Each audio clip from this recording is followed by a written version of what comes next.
Bienvenue, je me prénomme Didier Jacob Kouali, cofondateur de Boudin en eau. Ma mission, perpétrer le boudin traditionnel fait maison. Le boudin est un savoir-faire familial. Déjà plus de 40 ans, nous faisons du boudin.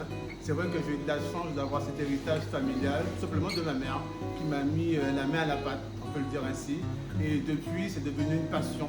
Cette passion de pouvoir mélanger entre le boudin traditionnel et aujourd'hui un peu le modernisme, c'est-à-dire tous les parfums que nous pouvons y rajouter. Donc avec ce savoir-faire, on a créé cette marque Boudin en eau qui symbolise le boudin traditionnel, le boudin de chez nous, le boudin d'antan qui nous rappelle les saveurs, les senteurs, les sensations. Et donc avec ça, on est là, on est en place. Et on a décidé, pourquoi pas, avec ce fabuleux challenge de la mairie des Abîmes, de participer au salon de l'agriculture. La préparation de la pâte, elle est toute simple. C'est la farine de pain. Donc on va y ajouter de l'eau qui est déjà présalée. Et là, on va constituer la pâte, tout simplement.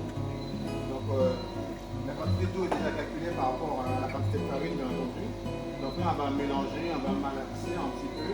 Et tout ça, bien sûr, avec tout l'amour qu'il y a avec. Donc on constitue la pâte, on mélange.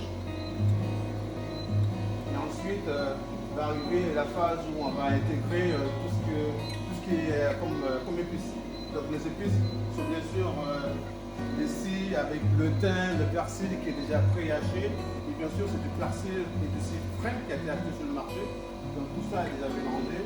Et ensuite on fait la rencontre des deux mondes, la farine avec les épices, et tout ça avec onctuosité, on mélange jusqu'à l'obtention d'une pâte onctueuse.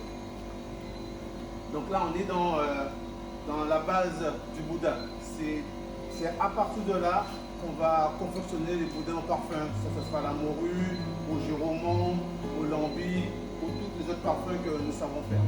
Donc ici on est à la base. Donc voilà, et voilà pour cette première partie.